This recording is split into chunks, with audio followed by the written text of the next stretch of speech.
ডাক্তারবাবু, ডাক্তারবাবু, সন্ধে হয়ে আসছে, হ্যাঁ? এখনো তো ছেলেটার চিকিৎসায় কোনো রকম উন্নতি হচ্ছে না। না, ওই মাঝে মধ্যে দেখছি একটু নিঃশ্বাস পড়ছে। এখন আমি কি করব বলুন তো? ওদিকে ওই বরযাত্রী সব সব তৈরি হয়ে বসে আছে, জানেন তো? ওই মেয়ের বাড়ি থেকে বর নিতে এসছে। হ্যাঁ, ও ঘরে ওনারা সব বসে আছে। আচ্ছা, কিভাবে আমি ওদের চোখে ফাঁকি দেবো বলুন তো? আপনি চুপ করে কেন? আপনি বলুন না, আমি কি করবো ডাক্তারবাবু? দেখুন দেখুন, আপনার ছেলের পালস বিট কিন্তু দারুণভাবে ফল করছে।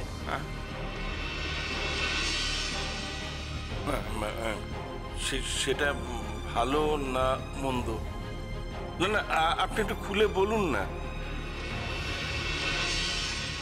বিয়ের বাড়ি থেকে লোক এসেছে বরকে নিয়ে যেতে। কি কাণ্ড কারখানাটাই দেখো। উফ, তাদের তো আবার ওধারে বসিয়ে রেখেছে। আবার বলেছে ছেলের নাকি একটু শরীর খারাপ করেছে, ও এক্ষুনি ভালো হয়ে যাবে।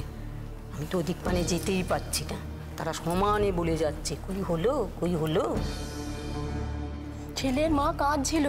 মেয়ের বাড়ি থেকে লোক আসার পরে ছেলের বাবা মাকে বকে ধমকে কান্না থামিয়েছে। আর ওদিকে মাকে দেখো, বেচারি মা সে কাপড়ে মুখ গুজে কান্না চাপছে। তাই কখনো হয়? মা বলে কথা, ছেলে তো ভালো হওয়ার কোনো লক্ষণই দেখছি না। বিয়ে মনে হয় হবে না। বিয়ে?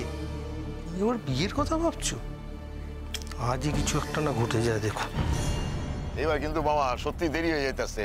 ওই ঘটক তো গিয়ে আর হইছে খারা খারা কথা কইতেছে। চলো চলো চলো চলো, ইয়া কথা কই। শুনুন, অনেকক্ষণ ধরে বুঝতে পারছি কিছু না কিছু একটা হয়েছে। আপনি বলছেন ছেলে শরীর খারাপ, রাইট? দেখি তো কতটা সিরিয়াস। আর এমন কি হয়েছে যে ছেলে বাড়ি থেকে বেরোতে পারছে না বিয়ের দিনে? এদিকে লগ্ন বয়ে যাচ্ছে। তবে আর আপনার কোনো আইডিয়া আছে আমরা কত দূর থেকে এসেছি? আমি বলছি এক্ষুনি ঠিক হয়ে যাবে। হ্যাঁ, এক্ষুনি ঠিক হয়ে যাবে। আরে বাবা, ওই বিয়ে বাড়ির গরমে মাথাটা একটু ঘুরে গেছে, এই যা। হ্যাঁ, গত আধ ঘন্টা ধরে আমরা এখানে বসে আছি, আর আপনি বলছেন ঠিক হয়ে যাবে। আপনার দ্বারা না কিছু হবে না। আরে শোনো শোনো বাবা, তুমি এর মধ্যে যাচ্ছ কেন? তুমি ছোট ছেলে, আমি তো আছি। হ্যাঁ, আমি দেখছি। হ্যাঁ, তুমি চিন্তা করো না, আমি ছোট ছেলে বললেই হলো? সেদিন আমরা যখন এসেছিলাম ছেলে নিজের মুখ দেখাইনি, আজকে দেখি ছেলের মুখটা, আর বলছেন শরীর খারাপ। দেখতে হবে না কতটা শরীর খারাপ হয়েছে? চলো চলো চলো চলো। ডাক্তারবাবু, ডাক্তার, আপনি চুপ করে আছেন কেন? কিছু একটা বলুন না ডাক্তারবাবু, প্লিজ, আপনি কিছু বলুন। দেখুন, আমার আর কিছুই করার নেই। হ্যাঁ বাবু, ডাক্তারবাবু, এ কি বলছেন আপনি? দেখুন, আমি আপনাকে তো প্রথম বলছি না কথাটা, আমি তো আগেও বলেছি আমি তো ইঞ্জেকশন দিতে চাইনি। আমি এই সব কিছু বন্ধ করতে পারি, কিন্তু একটা শর্তে। তোমাকে আর দুর্গাকে আমাকে ছুঁয়ে কথা দিতে হবে এর সাথে তোমরা কোনো যোগাযোগ আর রাখবে না। শোনো, আমরা এখনো তোমার মতন এতটা পাথর হয়ে যায়নি। তোমাকে ছুঁয়ে আমি এত বড় কথাটা, এটাই আমার শেষ কথা তোমাকে। দাদা ভাই, পুতুলটা না দিয়ে এসেছি। আস্তে, একেবারে বজরংবলী আন্টির হাতে দিয়েছো তো?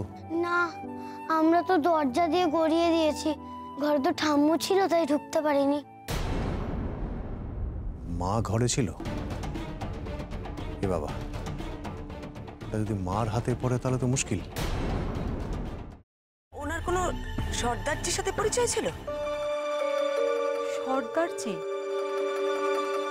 না, ঠিক আছে, আমি তাও বলবো আপনারা একটু ঠান্ডা মাথায় ভাবুন। আসলে আমার জানাটা খুব দরকার। আমি তাহলে আসি, কিছু মনে পড়লে আমাকে অবশ্যই জানাবেন।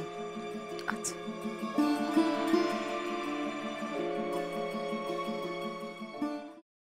ফ্রাইং প্যানে Emami healthy and tasty refined rice bran oil গরম করে তাতে গোটা কালো সর্ষে আর কারি পাতা ফোড়ন দিয়ে ওর মধ্যে একে একে টমেটো কুচি, বাঁধাকপি বাটা, নুন, হলুদ গুঁড়ো, শুকনো লঙ্কা গুঁড়ো আর সামান্য চিনি দিয়ে ভালো করে কষিয়ে নিয়ে ওই মিশ্রণে কুড়িয়ে বেটে রাখা নারকেল, পাকা লঙ্কা কুচি আর কারি পাতা দিয়ে ভালো করে নাড়াচাড়া করে নামিয়ে নিয়ে নারকেলের স্লাইস, পাকা লঙ্কা স্লাইস আর কারি পাতা দিয়ে সাজিয়ে সার্ভ করুন বাঁধাকপির ঝাল।